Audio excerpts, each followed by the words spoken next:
Well, here we are.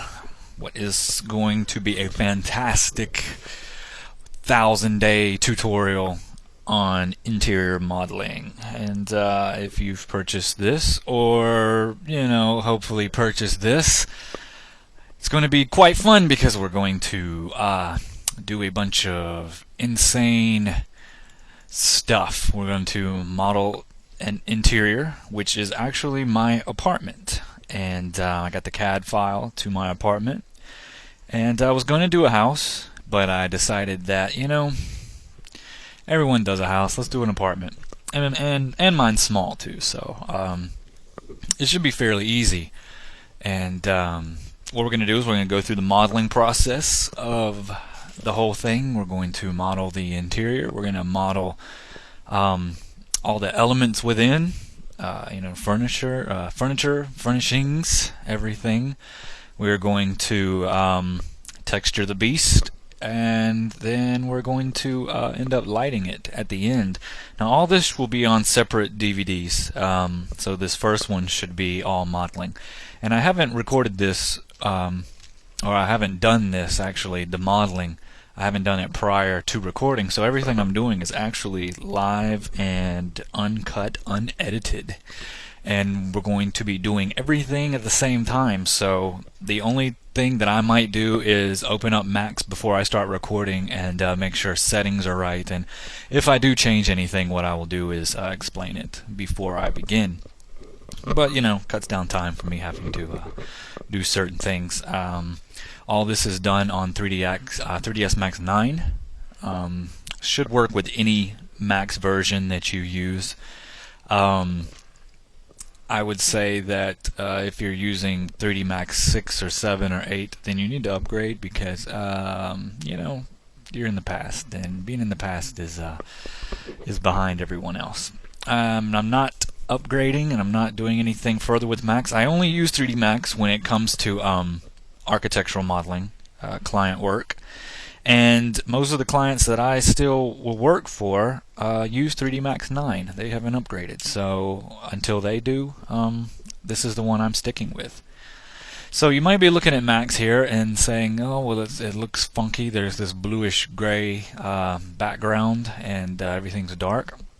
Well, that's because of my UI elements in the customize user interface area. What I'm doing is I'm running a different kind of UI thing, and if you want to work like I'm working, I'll show you two things that I use primarily for modeling.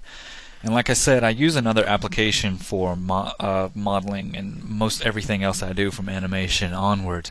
And sometimes I'll press wrong keys here and there, like the space bar, because I think it's going to jump me to 4 views when it doesn't. It's Alt W actually.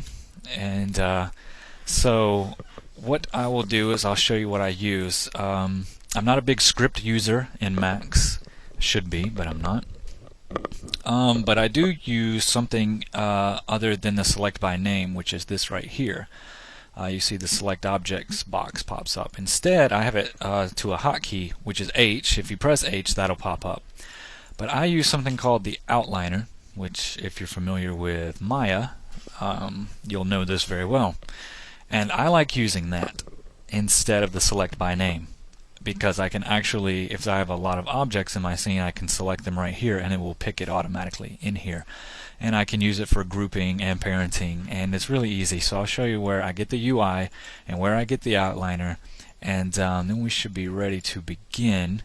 Right here, if you go to CG Society, you can follow this link right here if you want to, and go there. Some people here have been nice enough to upload their UIs and other themes, and you can download it from this page on CG Society if you want to work with the same UI I am, which I have to admit is quite nice because it mimics Modo's theme, and it's quite easy to look at all day long. Very, very, very nice.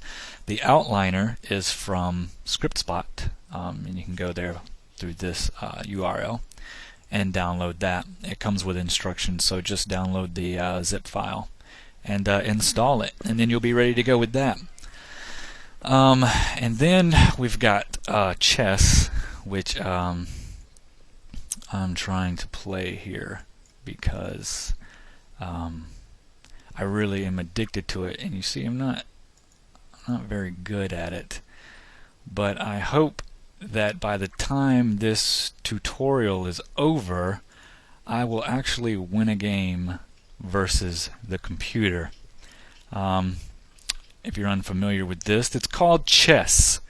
And this is Vista chess. I use Vista, by the way, 32-bit. And yeah, and that's what I'm going to do with there. And see, I want to get that guy right here. But yeah, okay, well, we'll come back to that. Another thing is the beauty of the TrueViewer, Autodesk TrueViewer. You can get it from this link right here. Just go to usa.autodesk.com. It's free download. You go to it and it says download now or download TrueView, and you click it. And it'll take you to this page where you have to enter all this stuff, where I usually just say me, USA, some random number, me at some yahoo.com. I rarely put my real stuff in anything that I ever download on the net. And then you just download it and then you install it. And once you install it, you will be presented with this nice little user interface. Of course, this won't pop up. This is the DWG file that comes with this tutorial set along with other things. But this is my apartment. And so once you load it up, or you just import it, you can hit open, or you can just actually, once you have this installed, you can just double click on the DWG file that says my apartment or whatever I've named it, and it will open up automatically, and this is what you'll see. I don't do too much stuff in here. I just view CAD files this way because I don't have CAD on this machine. But if you want to pan around, it's middle mouse click just like in Macs, and your toggle the zoom in and out with the middle mouse thingamajigger. You got also the navigation menu up here you can do everything with. But this is my apartment floor plan, and this is what we're going to model. And you see it's fairly small. It's 2-bedroom, 2-bath, small kitchen area. This is where I'm actually right here. I'm facing this wall.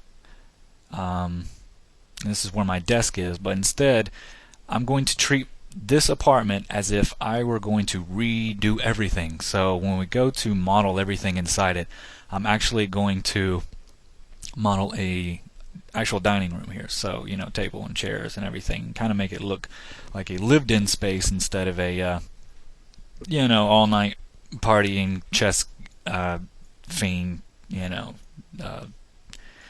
doing my thing in here. But here's the bedroom, the master bedroom, and the bathroom. And one of the things we're going to do here is, for my purposes, we're going to build the whole floor plan. But when it comes down to the actual modeling of the inside, I'm going to close the doors to the closets and whatnot. And I'm going to close the door to this bedroom, so we're not going to model anything in it. And I'm going to close the door to this bathroom, and I'm not going to model anything in there because it's pretty pointless. Because what we're going to do is we're going to model everything in this bedroom and model everything in this bathroom for the purposes of we'll have a living room, a dining room, a kitchen, a bathroom, and a bedroom. And that's all we need. If you want to, and what I'll probably do is a camera animation throughout the whole thing, or at least to my spots. What you can do is, after you've modeled this bathroom, is take all these elements and put them in this one, and then maybe change some things around and put them in this bedroom, and then you can open all the doors and show everything and do a walkthrough of the entire place. But that's pretty much the intro to this. There's not a whole lot that you need. You might need a few more programs, but that'll be announced later on, maybe in the lighting when we go to using V-Ray to render everything out. If you don't have that already, that's what we're going to be using. But that's a long time from now. We've got about 40 days and 40 nights of non-stop max-dom. And I hope that you're going to enjoy it. So I'm going to get back to chess, and Next up is basically importing the CAD file into Max, and from then on we're going to build the walls and get everything going. So I will see you there, and hopefully I will win this game. So I'll see you in Max. Alright?